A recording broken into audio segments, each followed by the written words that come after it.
निकाल सकते हैं। आज हमारे पास जो नेक्स्ट टॉपिक है हमारा वो है कंडीशन ऑफ कोप्लेनरिटी।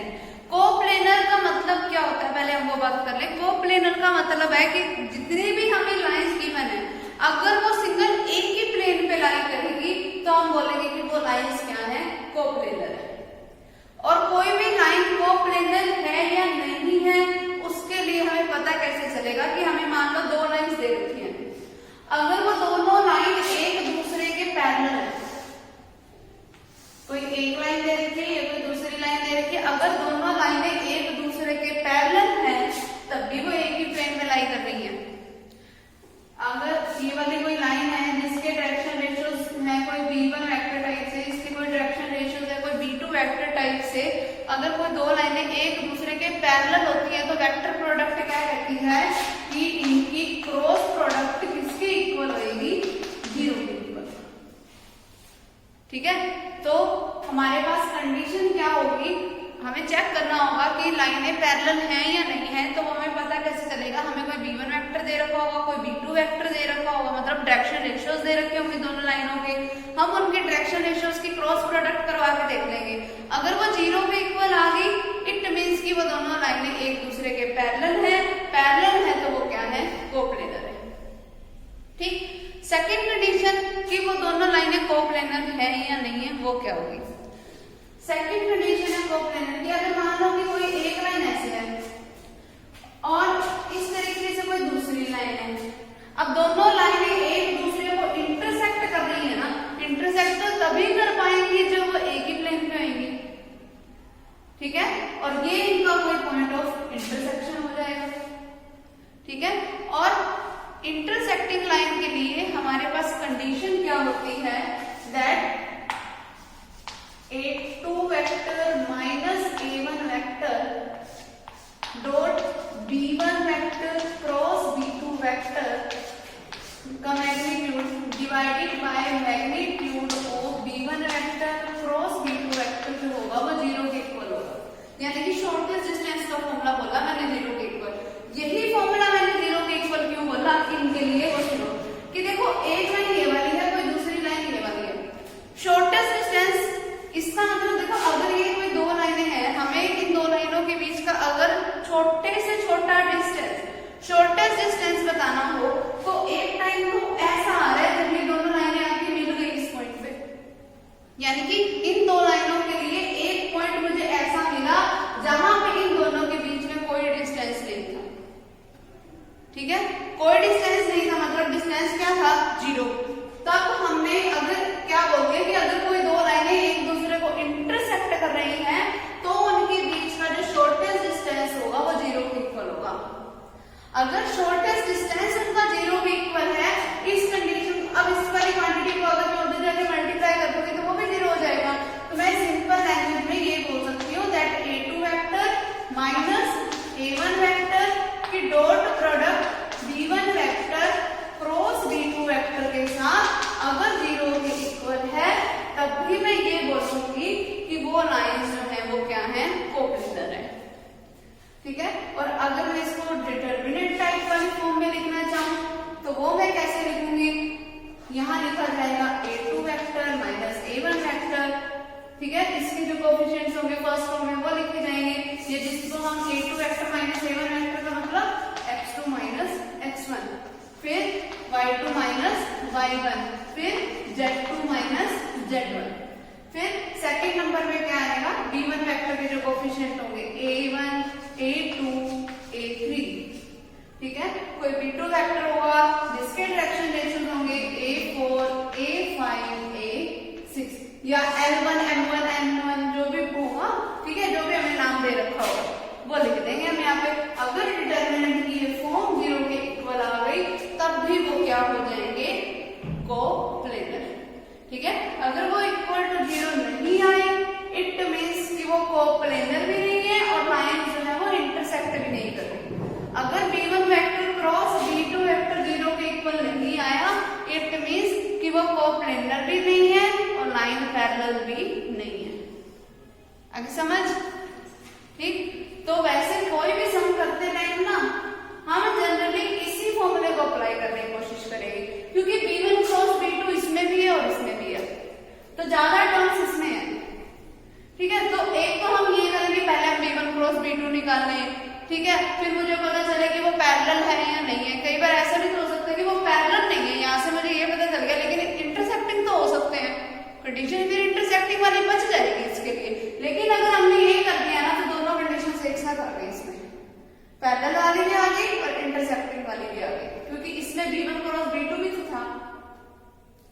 ठीक है, और इंटरसेक्टिंग की वजह से एक चीज और ये वाले भी थी, तो हम जनरली यही कंडीशन चेक करने की कोशिश करेंगे। ओके, अब देखो इसकी एक्सरसाइज के हम सम कर रहे हैं। फर्स्ट सम क्या है, show that the lines are coplanar. मुझे ये शो करना है कि ये जो दोनों लाइनें हैं वो क्या है, कोप्लेनर। वैसे ना पैरेलल के लिए एक और चीज भी तो है कि अगर मुझे कोई वो बी वेक्टर टाइप की फॉर्म दे रखी, मतलब कोई b1 वेक्टर कोई b2 वेक्टर दे रखा हो, अगर वो दोनों पैरेलल है तो उनकी डायरेक्शन रेशियो एक दूसरे का स्केलर मल्टीपल नहीं होगी, तो वो मुझे डायरेक्ट भी पता चल जाएगा। तो बस मैं सिंपली b1 क्रॉस b2 को तब भी 0 के इक्वल करके बता सकती हूँ, ठीक है। लेकिन तब बस गौर कर लेना कि वो एक दूसरे के कोई स्केलर मल्टीपल है या नहीं है, ठीक है। अगर गौर ना की तो फिर सीधा ये वाला फॉर्मूला लगा देना, इंटरसेक्टिंग वगैरह वाला, ठीक है। अब देखो, शो दैट द लाइन कि कोई लाइन है that r vector is equal to minus का 3i कैप माइनस का 5j कैप प्लस का 7k cap plus lambda times of 2i cap plus 3j cap minus 3k cap. R vector is equal to minus का i cap minus का 2j cap plus का 4k cap plus का mu times of 6i plus 15j minus का 2k cap. अब देखो a1 vector ये है मेरे पास, ये कोई मेरे पास कोई a2 वेक्टर है, ये मेरे पास कोई b1 वेक्टर है और ये मेरे पास कोई b2 वेक्टर है। देखो पैरेलल तो है नहीं है ना, ये कोई b1 है ये कोई b2 है, कोई स्केलर मल्टीपल नहीं है एक दूसरे का, तो पैरेलल तो है नहीं, तो वो तो कंडीशन ही खत्म है। तो हम इसके इंटरसेक्टिंग चेक कर लेते हैं कि ये इंटरसेक्टिंग है या नहीं है, ठीक है। इंटरसेक्टिंग है या नहीं है वो मुझे पता कैसे चलेगा कि हम लिखेंगे determinant of x2 minus x1, x2 यानी कि जो माइनस का 1 है इसमें से मुझे माइनस किसको करना है, माइनस के 3 को, तो वो क्या हो जाएगा प्लस का 3। फिर इस माइनस के 2 में से माइनस करना है मुझे इस माइनस के 5 को, तो क्या हो गया ये प्लस का 5। फिर 4 में से माइनस करना है मुझे 7, फर्स्ट रो लिख दी। अब मैं b1 वेक्टर वगैरह लिख के दिखाऊंगी। b1 वेक्टर देखो मेरे पास क्या है, 2 3 एंड माइनस 3। b2 वेक्टर क्या है, 6 15 एंड माइनस 2। क्या बन गया ये मेरे पास, 2 3 माइनस 3 बन गया सॉल्व करके। यहां से क्या है 2 3 माइनस 3, यहाँ क्या है 6 15 एंड माइनस 2।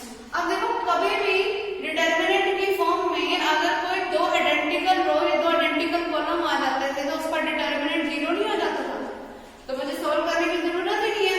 उस प्रॉपर्टी का यूज करके डायरेक्ट डिटर्मिनेंट किसके इक्वल हो गया, 0 के। अभी मैंने बताया कि अगर a2 minus a1 dot b1 cross b2 0 के इक्वल हो जाए, इट मींस की लाइंस क्या है, इंटरसेक्टिंग है, हो गई इंटरसेक्टिंग। आगे समझ, तो अगर लाइन इंटरसेक्टिंग है इट मींस की ये कोप्लेनर भी है। समझ आ गया। अगला सम देखो फिर, second, show that these lines are coplanar. अब मुझे ये शो करना है कि ये वाली लाइंस है वो कोप्लेनर है। इट मींस कि x minus 1/2 y minus 3/4 is equal to minus का z दे रखा है। z तो मुझे प्लस का चाहिए होता है क्योंकि z माइनस z1 वाली फॉर्म बनानी होती है ना मुझे। माइनस का z दे रखा है तो मतलब मैं उसको लिख सकती हूँ z डिवाइडेड बाय -1। माइनस के z को मैं लिख सकती हूँ z डिवाइडेड बाय -1, और पासिंग पॉइंट दिखाने के लिए मैंने इसको क्या लिख दिया, z माइनस 0। फर्स्ट लाइन मिल गई मुझे जिसका पासिंग पॉइंट यानी कि a1 क्या है 1 3 एंड 0। इसके डायरेक्शन रेशियोज क्या है 2 4 एंड -1, ठीक है।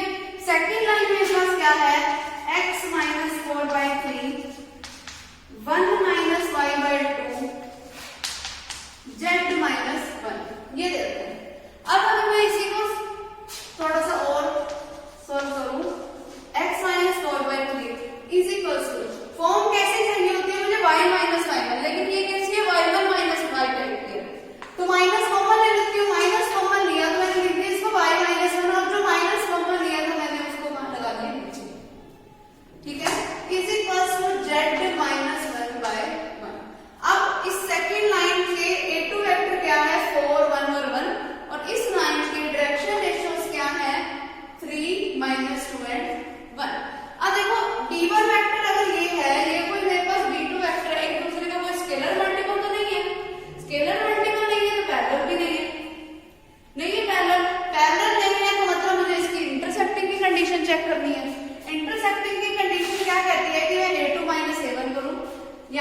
4 में से माइनस करूं 1 को, फिर 1 में से माइनस करूं 3 को, फिर 1 में से माइनस करूं 0।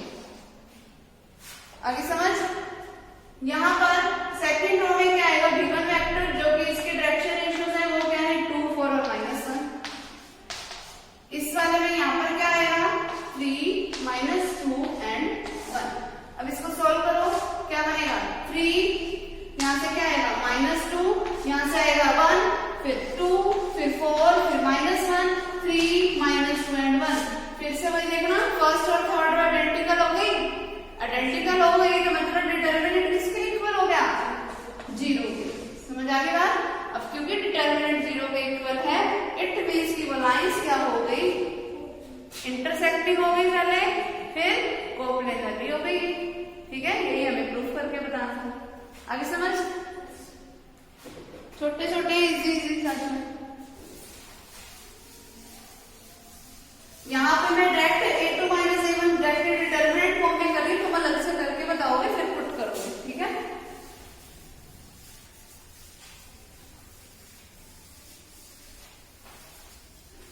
यहां तक तो हमारे पास बात सही थी कि जब तक हमें सिर्फ कोप्लेनर बताना था। अगर कभी पॉइंट ऑफ इंटरसेक्शन निकालने को भी बोल दे तो उसके लिए हमें अलग से कंडीशन भी लगानी पड़ेगी, तो वो हम देख लेंगे जब हमारे पास समय आएगा। देखो अगला, show that these lines are coplanar. अब ये वाला अपने आप ट्राई करना है। सिर्फ हमें इसको डिटरमिनेंट फॉर्म में जब लिखोगे ना, कोई ना कोई रो का या कॉलम का ऑपरेशन अप्लाई करके देख लेना, अपने आप आइडेंटिकल रोज या कॉलम बन जाएंगे। ठीक है, और वो 0 के इक्वल आ जाएगा फिर डिटरमिनेंट। ठीक है, अगला देखो fourth some, determine whether the flowing pair of line intersect. पहले मुझे चेक करना है कि क्या ये जो लाइनें हैं वो इंटरसेक्ट करती हैं। फिर if they intersect find the point of intersection. अगर वो इंटरसेक्ट करती हैं तो मुझे अब उनका पॉइंट ऑफ इंटरसेक्शन भी निकालना है। ठीक है, मैं ना अपनी तरफ से लेके चलूंगी कि ना ये जो लाइनें हैं वो इंटरसेक्ट कर रही हैं। तो देखो हमारे पास देखो सबसे पहले कोई एक लाइन देती है, that r vector is equals to i cap minus 2j cap plus 3k cap plus lambda times of minus का i कैप प्लस का j कैप माइनस का 2k कैप। कोई सेकंड लाइन है मेरे पास, i cap minus j cap minus k cap plus mu times of i cap plus 2j cap minus 2k cap. ये दो लाइनें हैं जिनके लिए मुझे कंडीशन चेक करनी है कि क्या ये लाइनें इंटरसेक्ट कर रही हैं, और अगर इंटरसेक्ट कर रही हैं तो इनका पॉइंट ऑफ इंटरसेक्शन है क्या। देखो अगर दो लाइनें इंटरसेक्ट कर रही है, मैं तुम्हें डायग्राम की हेल्प से अगर समझाऊं, ये कोई लाइन है, ये कोई दूसरी लाइन है, इस पॉइंट पे इंटरसेक्ट कर गई।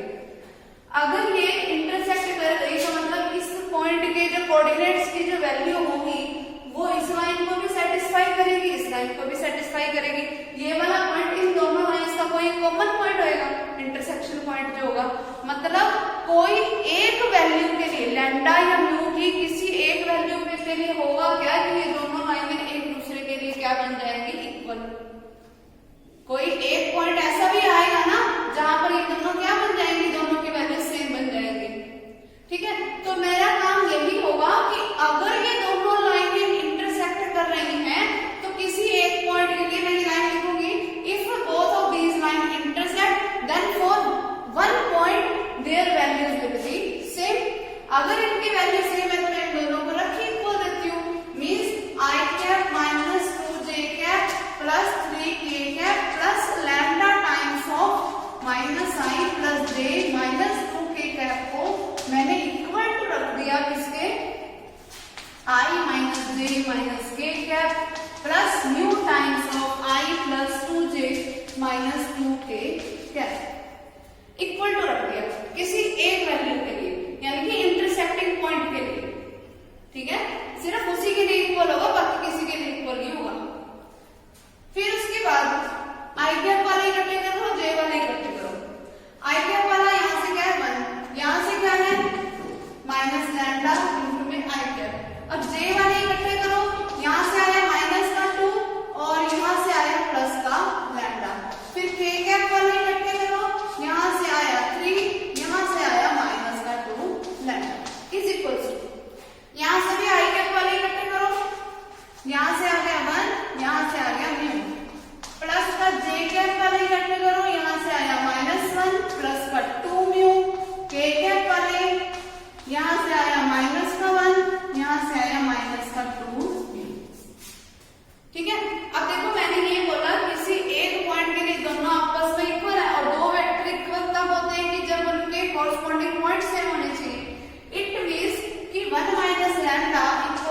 1 प्लस म्यू थे, आई कैप वाले को आई कैप वाले के इक्वल रख दिया।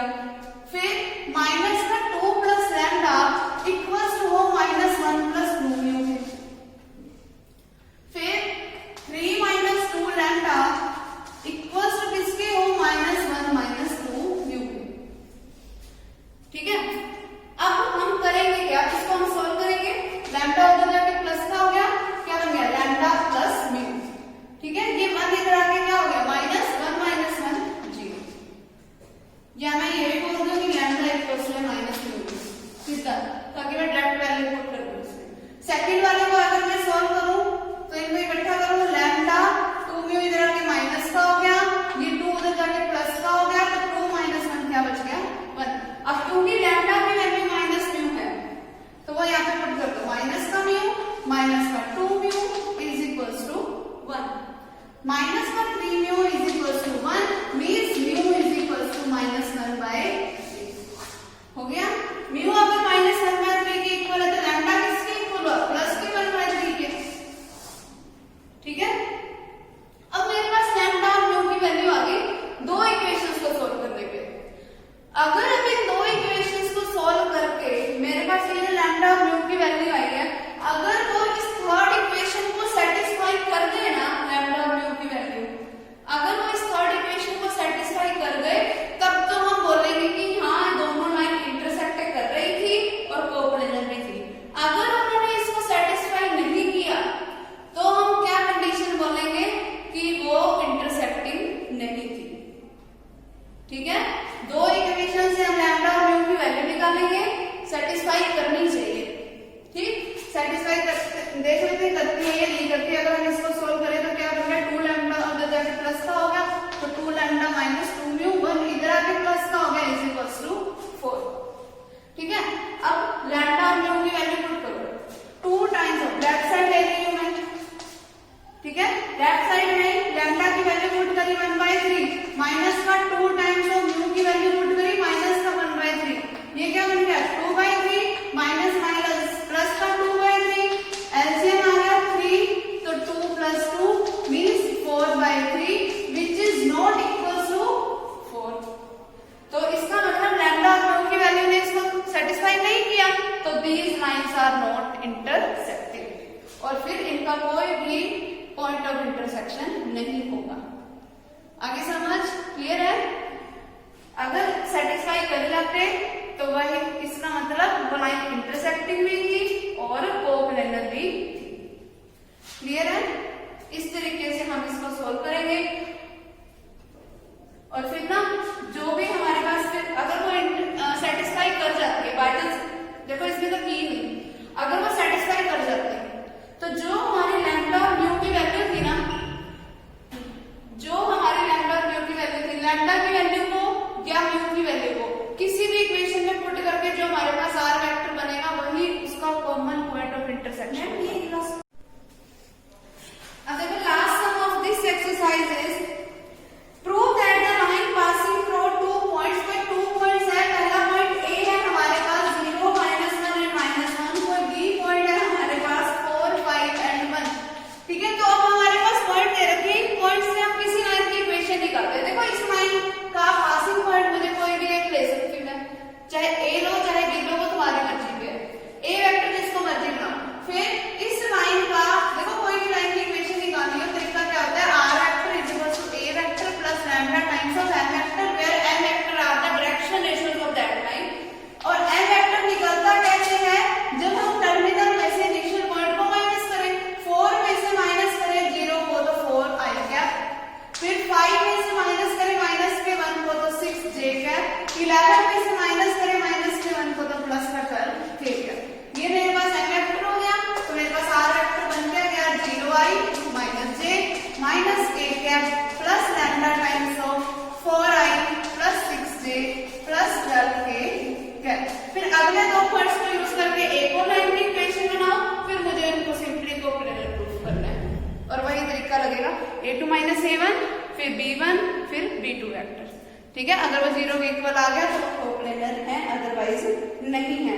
इसमें मुझे कोई इंटरसेक्टिंग पॉइंट निकालने को नहीं बोला, तो हमें पिछले सम वाला मेथड यूज करने की जरूरत नहीं है, सीधा डिटर्मिनेंट 0 के इक्वल आ गया तो वो डिपेंडेंट है, अदरवाइज नहीं है। ठीक है, तो ये एक्सरसाइज हमारी कंप्लीट हो गई। नेक्स्ट टाइम हम नेक्स्ट एक्सरसाइज करेंगे प्लेन।